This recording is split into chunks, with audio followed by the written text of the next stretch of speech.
Welcome to the Bywords Show. I'm your host, Hannah Hughes. Bywords is all about equipping women for purposeful living by starting conversations, celebrating stories, and inspiring faith. In a world that applauds the hustle, I'm here to help you break free from the lies and come back to what really matters. It's time to get real, get rooted in truth, and come alive in relationship with Jesus so you can show up to each day with intention and confidence no matter where you're at in your story. Here we believe that embracing our stories brings hope, healing, and purpose to the process, and sharing our stories helps others do the same. Whether you're looking for a midweek faith refresh, practical tools for pursuing your dreams, or just need some good old-fashioned girl talk, you're in the right place. Grab your latte and let's dive in.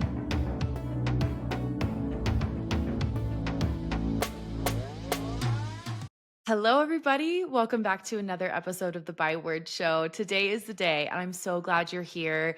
You guys, today I'm so excited to introduce you to Morgan Ellis, and she has written this book. I have it right here next to me so I can show you, Rest for the Weary Mama. And when she told me about this, I was like, you are speaking my language. So that's what we're talking about today. Morgan, I am so glad you're here. Thank you so much for being with us. Yes, thank you so much for having me.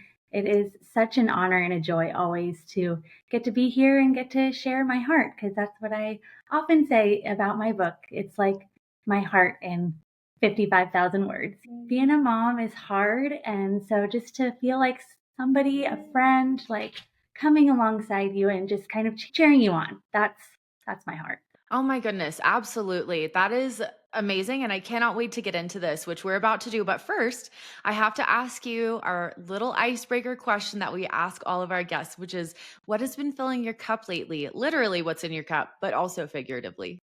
Oh, okay. Well, literally is I have been on kind of like a health journey for my gut. And so I have now taken the deep dive into drinking black coffee, but I'm kind of here for it. I'm like 3 months in, and so I'm glad that I like the taste of coffee. Yeah. So that's my literal filling of my cup is, but figuratively, spiritually, honestly, my oldest son turns 12 tomorrow, and I have Oh. just been really enjoying this season of older kids. It does not come without its challenges and with its little like routine attitudes, but it is so cool to have like mature conversations and just like big kid stuff. I loved babies, but I'm kind of here for the big kids, man. Oh, I love that. That's really sweet and encouraging to hear. Cause, like sometimes you hear about hitting the preteen, teenage years, and it's like, oh man, dreading that. But then you hear those moms who are talking about how sweet it is and how fun it is to like build that relationship with your kids. So that is exciting. I love that. And also, I just have to say, you're very brave. I just recently got back into the coffee world and I'm not into black coffee. I can't do that yet, but my husband is a big black coffee person and he actually saw this video the other day that was like a coffee hack where if you put like the tiniest sprinkle of salt in your coffee, it I guess like somehow the science, I don't understand it, but it's science apparently, cancels out the like acidity of it and the bitterness. So he's Okay. been doing that. And I'm like, I've tried that in my lattes, but I can't tell a difference, of course, because I like have all of my my creamy stuff in there. But yeah, I always have so much respect for people who can drink black coffee. I'm like, man, maybe one day I'll get to that point, but for now, we're just sipping on our lattes. Oh yeah. No, that's good stuff. Well, it's so funny. I feel like I've talked to so many moms who are like, I wasn't as big of a coffee person, then I became a mom and it was like coffee is now a need. Yeah. Like put it in my So veins. yeah, I know. Hook me up to an IV with this stuff because we got to get through this somehow, man. And so, well, all of that to say, I'm really excited just to hear more of your story. And your kids are a little bit older, right? So, how old are your kids now? So my kids are 7, 9, and then my oldest is 12 tomorrow. Okay. Yeah. So, will you take us on this journey? Like, what has your motherhood journey been like? And then, what got you passionate about speaking on this topic of helping tired moms find rest and figure out, like, how to make this a sustainable thing? So my husband and I got married real young. We were college sweethearts, and so we were married at 22 and we had our first baby at 24, turning 25 that year. And so my motherhood journey at the beginning, I would say if I could sum it up in one word, would be lonely. And Mm. I think it was because we were the first ones. We were kind of these trailblazers out of all of our friends to get married and have kids. And we did find ourselves like rooted in a good church that had great young families. And that's where I've met so many wonderful friends and community. And we could talk about that later too, because I think it's so important. But it was a hard at the beginning. And you're a new mom, you're trying to figure this thing out. And like I often say, like motherhood is flying the plane while building it, but Yeah. you never finish building it. Trying to figure it out it bonded my husband and I would say in a really sweet way that maybe is unique, but it definitely was not easy. And then my oldest too, he was not, I would say, that typical like firstborn compliant. My bookends, they are my fiery. There was like a lot of learning curve because my oldest is so different than me. I'm very much a rule follower, people pleaser, all these things. And he was like, if here's the line, like, let me just put a toe over it to make sure that's actually where the line is. And he's always been that way since he like came out of my body. I went through so many seasons of feeling alone, feeling just completely drained physically, mentally, spiritually. Although I will say, because I was so lonely in that season, I really, really found a deep faith that I don't think that I would have otherwise. So I'm so grateful for that because that is how, God works all things for the good. Like that is truly something so beautiful and so good that came out of such a hard season of my life and of my mothering. I just think that it has rooted me so firmly in God's word and his promises. It's what I think this overflow of my heart to want to come alongside other moms because I think in the process of writing this book, it didn't really start out as a book. It kind of just started out in a season of rest that God kind of gave me of kind of processing my own journey. And I just felt I'm not the only one that feels like this. Professionally, I'm also a hairstylist. And so I've talked to so many women over my almost 15 years behind the chair, and so many moms of all ages, and everyone is tired and everyone is weary. And so I just know from knowing so many other people's stories that we're actually not alone, even when we feel alone. And so I wanted to Mhm. speak into that. I wanted to speak to mama's hearts who feel like, especially, you're going through postpartum stuff, you're going through issues, you're going through all these new uncharted waters and you feel like you're just like on a desert island that you're really, really not. I kind of wanted to also kind of shatter that mold that we think exists that like somebody out there has all the answers and has it all together because we are all struggling, y'all. If you hear nothing else, Yes. just know you are not alone. We're all on the same struggle bus. Amen to that. Wow, there's so much in there already that I'm like, "Oh my goodness, I relate, I relate, I relate." I've talked to so many moms who relate, and it's interesting, and I wanna come back to so many of these things because you talked about how it brought you and your husband closer together, how it forged a deep-rooted faith for you, and that is really beautiful because I'll just speak from my own experience. And for those who maybe are new listening or don't know my background, my oldest is 5. So my son will be 6 this year. And I have a daughter who's about to be 2. So I'm still in the early ages of almost school age and toddlerhood, full on toddlerhood with my daughter. And it is exhausting. And I only have 2 children. Like I can't even imagine having more. And like we've only just begun the routines and the school and the adding extracurriculars and them having their own community. And, I feel like it can become so easily overwhelming and frustrating. And sometimes when we are feeling that tired, and not even just physically tired, like hearing you talk about the tired, like we can feel spiritually tired, mentally tired. I mean, that's something I really struggle with, emotionally tired. And sometimes the last thing we want to do is like work on building our marriage when we're in the throes of motherhood, where we're like, I'm expending so much of my energy just trying to keep these children alive and healthy that I can't even, like, how am I supposed to have a quiet time and build my relationship with God? How am I supposed to stay in community? How am I supposed to like nurture this marriage, you know? And so, how in the world did you, in that season of just full on like motherhood's exhausting, like, how did you realize, okay, I've got to stay connected here? And like, how did you decide to continue prioritizing your marriage and your relationship with the Lord and even with your kids while you're exhausted? There is so much in there. I found some community in the church that we were at. They at the time had, this, what did they call it? I think they called it like mommy meetup. And once a week, we would meet at the playground. And although, if you've ever been to like a playground with toddlers and other moms, you're like waving to them from across the other side of the playground, like, hey, I see you pushing your kid on the swing. But it's still just this sweet, like, community of, even if just giving you opportunities to touch base outside of the structure of a Sunday morning at church or a Bible study.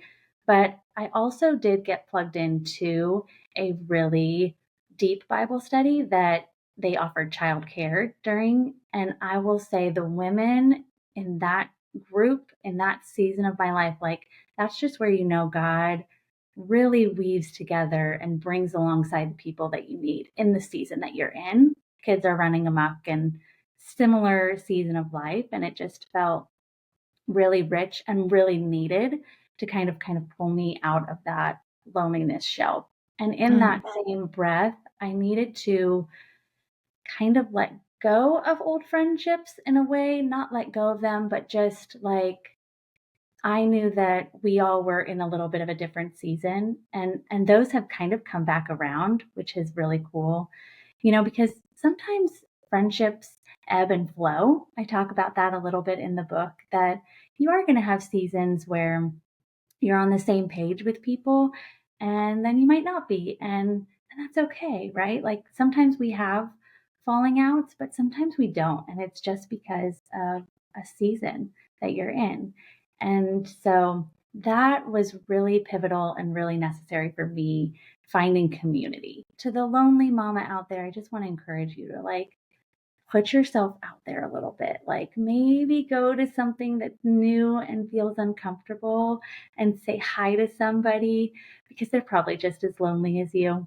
It pays off to kind of put yourself out there sometimes. I think so too. I think I'm glad you brought that up because it can be very isolating when you feel that way. Cause then there's things like mom guilt that's like, oh, why am I struggling so much? Motherhood should be this beautiful thing that's easy and sweet. And we can start feeling like shame from feeling that way. But yeah, I agree. I think like as soon as you start connecting with other moms, you realize, oh, this is actually normal. And I'm not the only one who feels this way.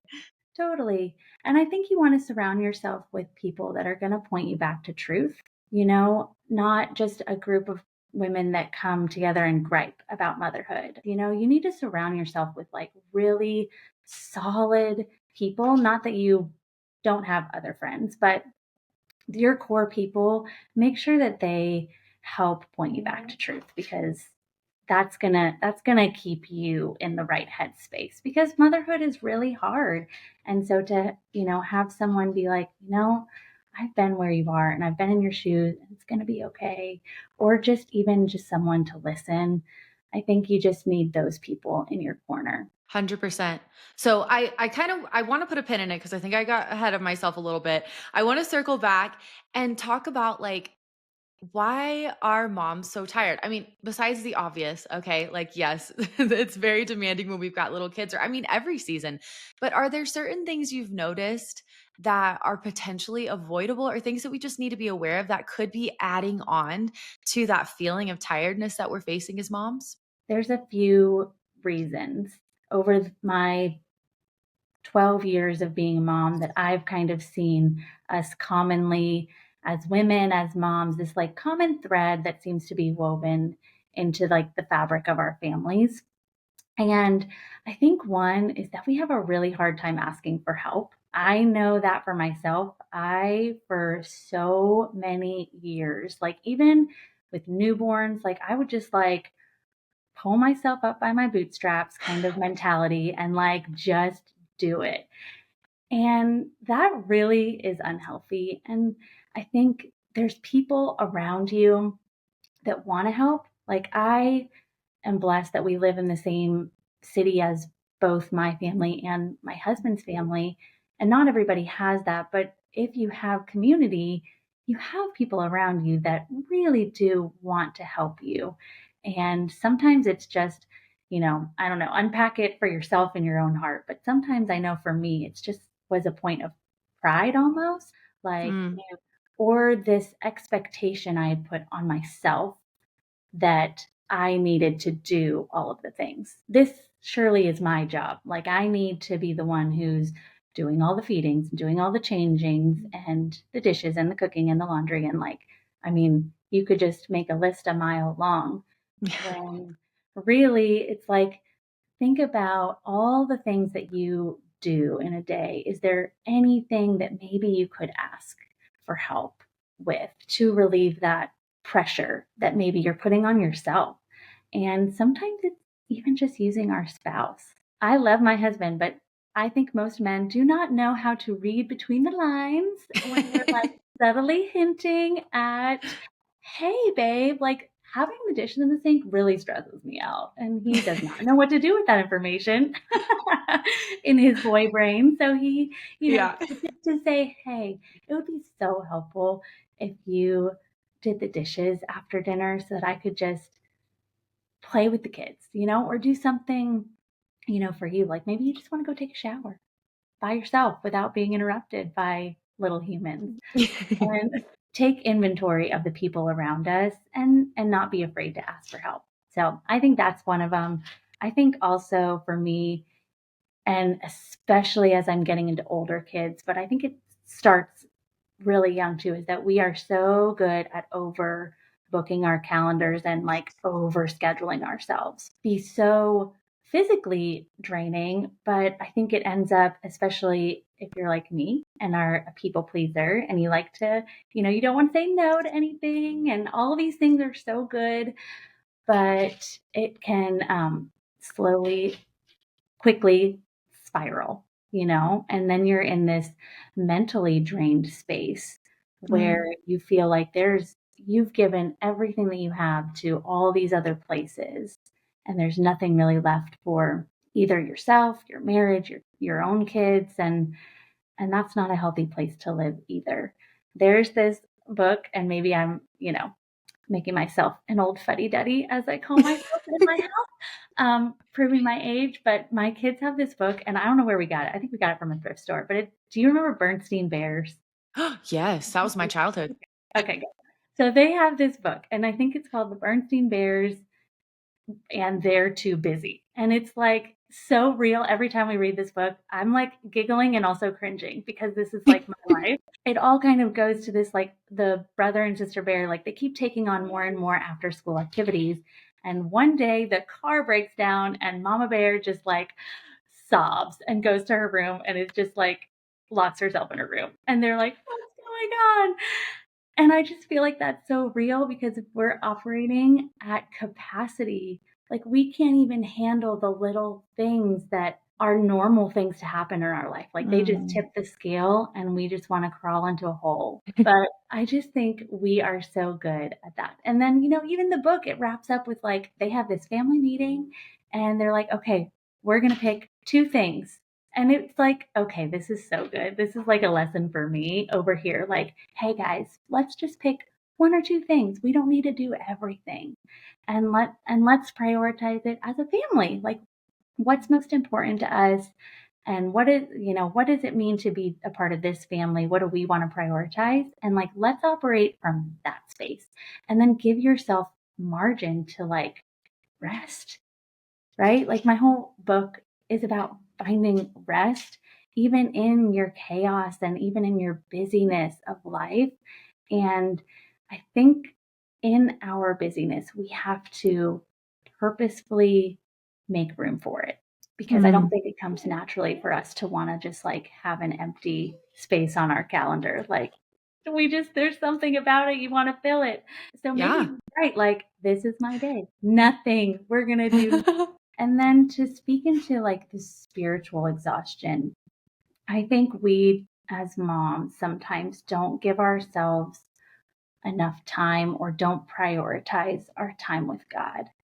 And especially in like the little seasons, because it is so hard because you're physically exhausted, that you, I just think it's so important to find time, whatever that looks like for you, to prioritize your relationship with God and time in His Word because His Word is so encouraging and it is, right? It is living water. So, whatever you're thirsting after, like that is the only thing that's going to quench it. So, I started really, even when my kids were really little, I try, once they started sleeping through the night, to get up before them so that I could just get into the right headspace. And, I don't do it perfectly and it doesn't always happen every single day, but I notice the days that I am purposefully putting that time into my day, that I am operating from such a more peaceful place in my heart. Mm. And it really spills over into my family. I feel like I am then a little more patient and a little more kind when I'm frustrated. And it's just all around better environment for everyone. And I think we are so good at prioritizing other things that we gotta remember to prioritize that too. Absolutely. I think it's so interesting, even just hearing you say that, it's like clicking for me how often the things we need the most to stay filled are the things that we think, oh, I'll get around to it. Like these other things are more urgent, but it's like, even especially for me lately, I've been in that season where now my daughter is finally, on a more consistent routine. So I'm like, okay, I now have this opportunity to come back to being intentional about my time with the Lord. And then I get to this moment where the kids are like finally in bed or something. It's like, okay, I have this choice. Do I want to sit and read my Bible? Or do I want to binge Netflix or, just scroll on my phone for a while? Because I think those things are going to be more restful than the act of like pulling out my Bible. And it's so funny because every single time I always feel more energized and filled when I prioritize my time with God. And I'm like, and I'm sure you guys can relate. It's like once you finally sit down and do it, you're like, oh man, I needed that. Like, why don't I do this more? And even the same thing with connecting with our husbands. It's like, I'll get around to it. We'll get to it later. Or even community with friends. It's like, we'll figure it out sometime when we have time or when life is less crazy, but there's always going to be something. And so I think it's beautiful hearing you talk about like just putting those rhythms in when you can. Because obviously, if you've got a newborn baby and you're in the throes of postpartum, it's going to look very different than it will when you've got teenagers who are a bit more self-sufficient, and I think just giving ourselves grace to show up how we're able to with what we've got, but like you said, prioritizing the right things and not just good things that we feel this obligation to, because I mean, my kids are little and I already feel like, okay, you got to sign up for sports. We got to sign up for this. We got to do this, this, and this. And it's so much. And it never ends if we allow it to, if we let that be the driving, in the Mhm. driver's seat. Yeah, absolutely. So, talk to us about what you've learned. I'm sure there are moms listening who are like, okay, right now I'm just relating to the craziness and the busyness and the chaos of feeling so worn out. So, how do we actually get this rest that you're talking about? Because I don't know about y'all who are listening, but to me, I'm like, that is what I want. Like, is this possible? And if so, tell me how. Yeah. I mean, I don't know if there's totally a formula for it, right? But I did create for the book an acronym for rest. And I think that that makes it a little more practical. And Mm, so the R is to remove distractions. The E is to entrust God and trust Him to whatever season you're in. If it's newborns, if it's toddlers, if it's teenagers, if it's adult children, you know, What are you walking through? And trust him. He is good and faithful, and he's going to walk with you every step of the way. The S is to stay in God's word, like we already said, and T is to talk to God, to circle back. So to remove distractions can look very different for what is actually distracting you. You know, it could be a physical distraction. Like for me, maybe I need to wake up before my kids and I need to just be in a dark, quiet house. And that's my time. That's like God and I's like morning date every day. When you're in newborn season, you don't always have that consistency. So maybe, it's just during nap time, or maybe your quiet time with God has a baby in your arms. It's just, it doesn't have to look a certain way. I think we have this idea that it needs to, but I think something beautiful that I love about like Jesus is like he just meets us where we are. Like, so where are you? Like, invite him into that. Like, maybe it's driving, maybe it's doing the dishes or the laundry. Like, he just wants to, he's there. Open up your heart to like his presence of whatever it is. But sometimes what holds us back to that, and that could be a distraction for you, is like maybe there's some heart distractions going on. Hmm. Like maybe you are in the throes of newborns and you're feeling a little resentful towards your spouse or something. And there's this like root of resentfulness or bitterness. And I think it's why I love in my whole backbone of the books comes from Matthew chapter 11, verses 28 to 30. And it's when Jesus says, "Come to me, all who are weary and burdened, and I will give you rest."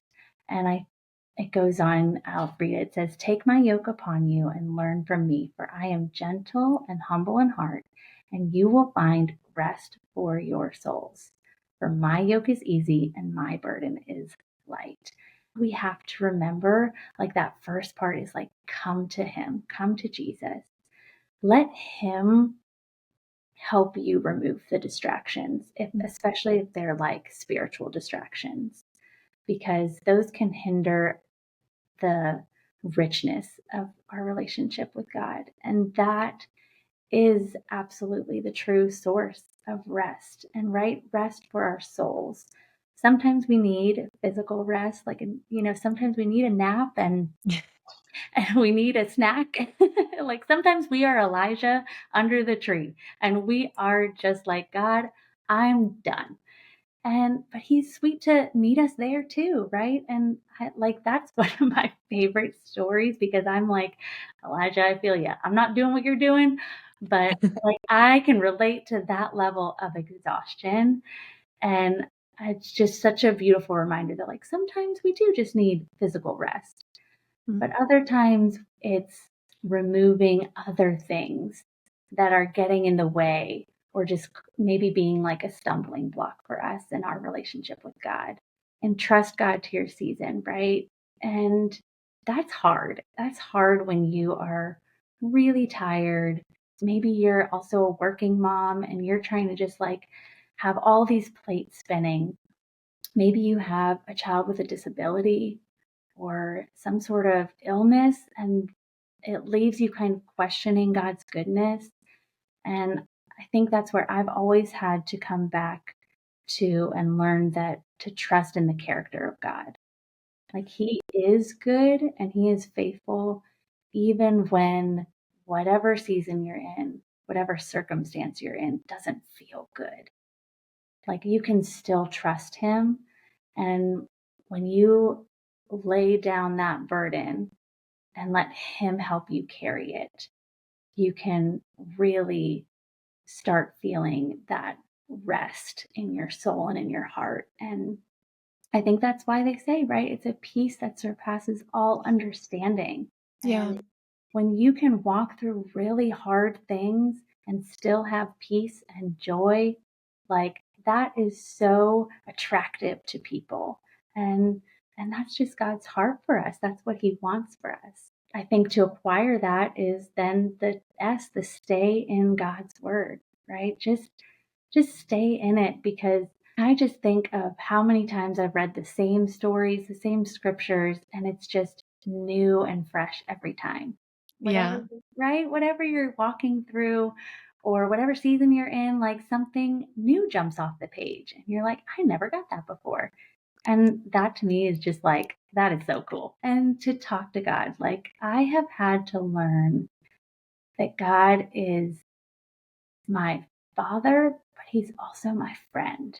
And like there is just a sweet tenderness to be able to come to him and talk to him and be real and vulnerable and raw because he's not afraid of the things that we are struggling with and he's Mm, bigger than them.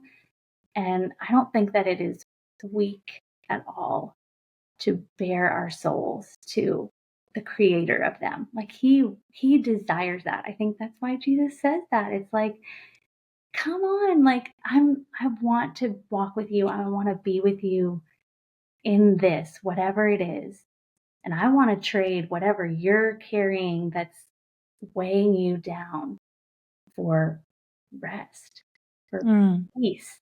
I'm kind of a word geek, and the Hebrew word for rest is nuwak, and it actually means to abide. And mm, so, when you start really thinking, it's like, okay, the formula for rest is just to abide in the creator of rest. And like, come on, I could like cry and get like scream that from the hilltops at the same time because it's just like so overwhelmingly simple and beautiful. But the realness of our flesh and of living here is that it feels hard and it feels unattainable when it's like God is holding it with an open hand for us to. mm, I feel like it's just abiding in Him in all of the ways.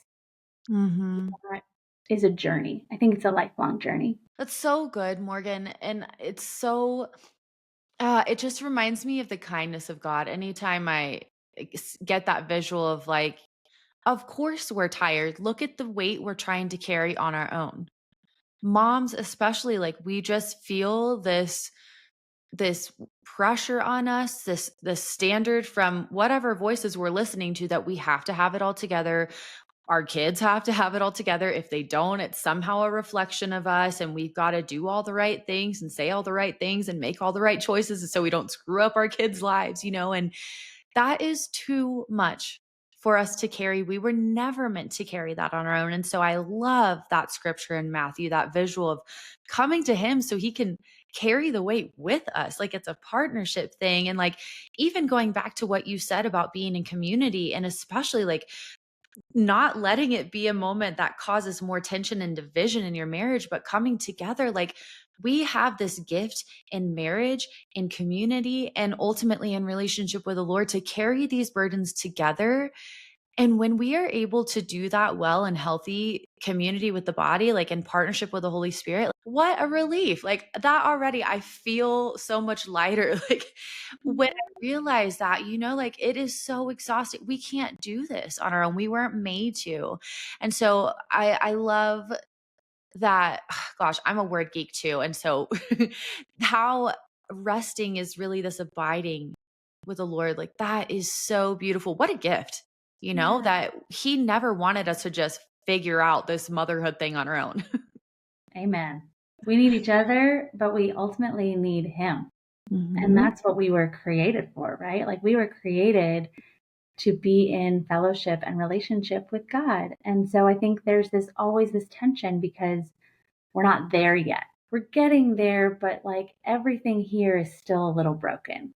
And Yeah. so, but that's the hope for our eternity to be able to ultimately experience what God created us for is like, that's amazing. Yeah. Oh my gosh. I don't know about y'all, but that just feels like a sigh of relief to me. Like I just feel the pressure melting off of that. Like just remembering, oh my goodness, why have I been striving? Why have I been trying so hard to be the perfect mom when that is not what I'm called to, like understanding even our call as moms.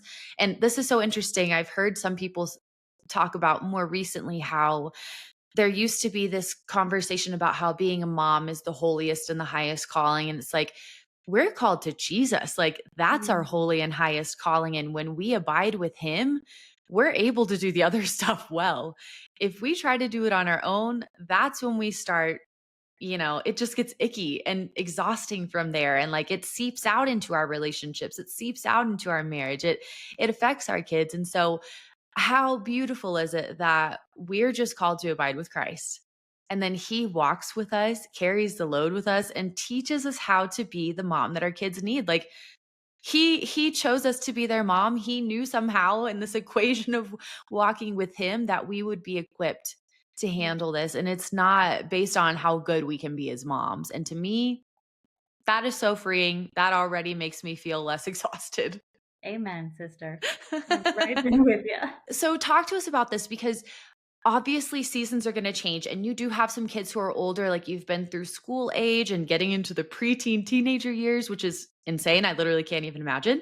But when we get into seasons that are hard, like maybe there's moms listening who are in a crazy busy season. Maybe there are working moms, or maybe there is tension in the marriage. Like, how do we stay abiding in this when our circumstances maybe are beyond our control? Like, we can do what we can to stay connected to the Lord, but if life just gets crazy, how do we stay rooted in this and not get back to like the craziness and exhaustion? I think it's just a constant daily minute by minute, like where am I going to let my head go today? And sometimes we Mm. do spiral. Sometimes we do. I mean, I still like am not perfect at any of this by any stretch of the imagination. So I still find myself like feeling angst or feeling worn out. And I think it is just like okay, hold on. Let me take a step back and what's missing?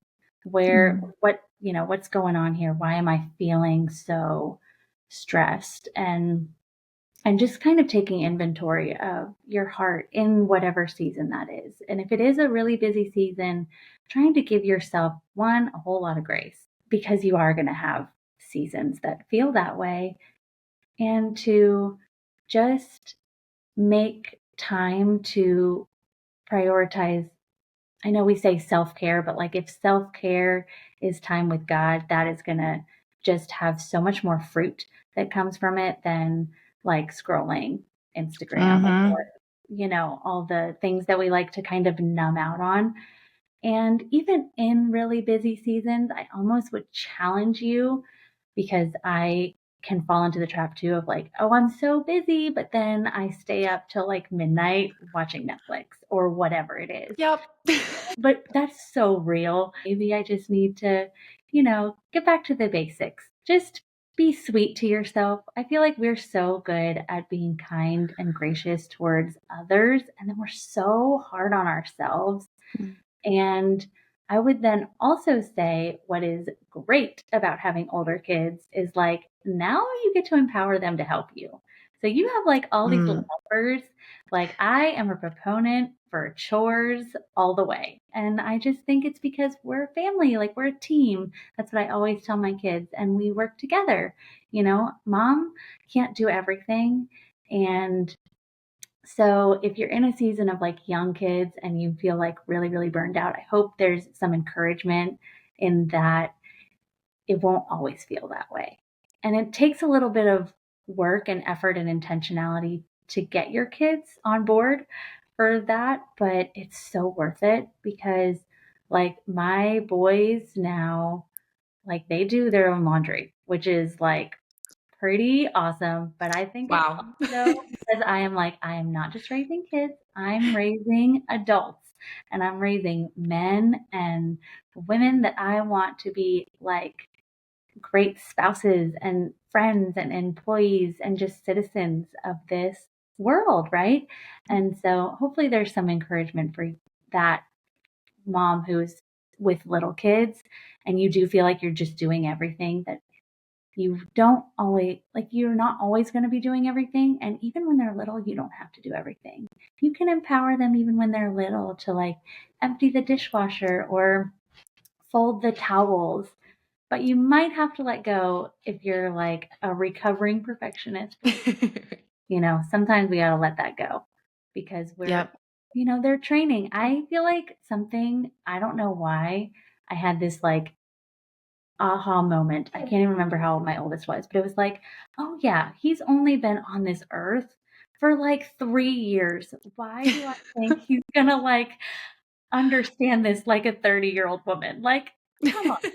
That's so true, and I love what you said, Morgan, about how it's not gonna be like this forever. I feel like that's one of the biggest things that's helped me is realizing that it's seasons. Newborn stage is its own kind of hard, toddlerhood is its own kind of hard and beautiful with that, like I feel like every stage is comes with its challenges and its sweetness, but just realizing, if you are in a busy season, and this is what I have to tell myself all the time, is if it is a stressful season, if it is a busier season, it's not going to be like this forever.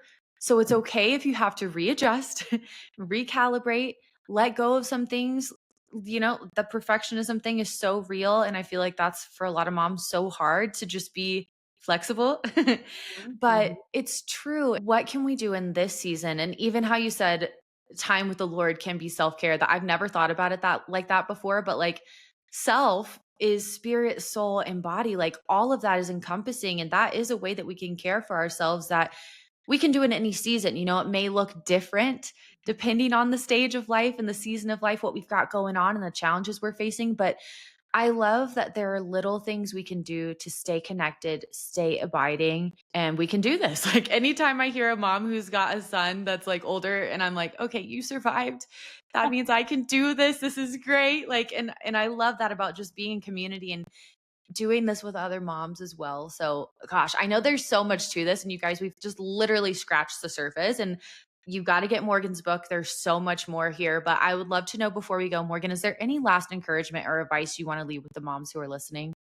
You are not alone.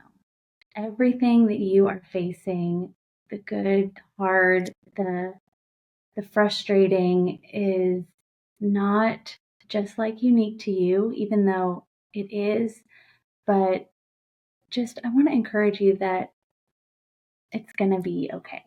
There is hope. There's always hope. And you are stronger than you know. And when you stay connected to the source, the true source, which is Jesus, like he will be with you every step of the way. I know that that's sometimes hard to kind of realize in the moment because you can get caught up in whatever it is you're going through, but just to know you're not alone, that you are facing this and whatever it is still can be really, really hard. But try to just look for like the glimmers of God's hand and God's goodness in it because He's there and He's working.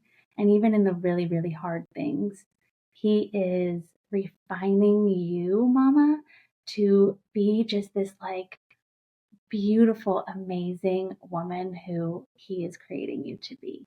And I think what I love about that is that He's really never done shaping us, until we are home in glory. Like, until I take my last breath, He's going to keep sanctifying and refining me. And so, even in the seasons that feel really hard, to know that God is working in them. And so I hope that encourages you, whatever you're walking through. That's so good. Man, thank you so much, Morgan, for just sharing your heart and your story. I know I feel encouraged. I hope y'all listening do too. Yeah, like I said, so much more in her book. But Morgan, tell everybody where they can stay connected to you from here.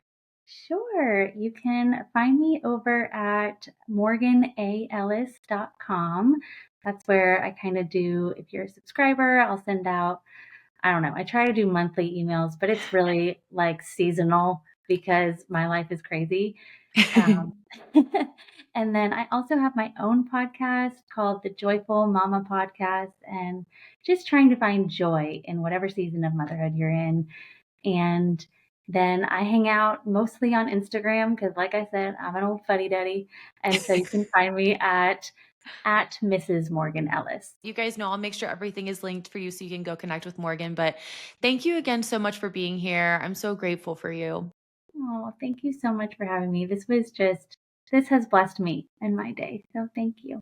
Thank you so much for taking time out of your day to tune in to another episode of the Byword Show. I love having you here, and your support truly means the world to me. If you enjoyed this episode, would you leave a quick review? It really helps our community grow and reach more women. If you want more, you can shop my books Waking Up, Living Open, and Love Is on Amazon, and be sure to sign up for my email list so you always get the latest news. I can't wait to chat again soon, but in the meantime, be sure to come hang out with me on social media, and remember, I'm cheering you on.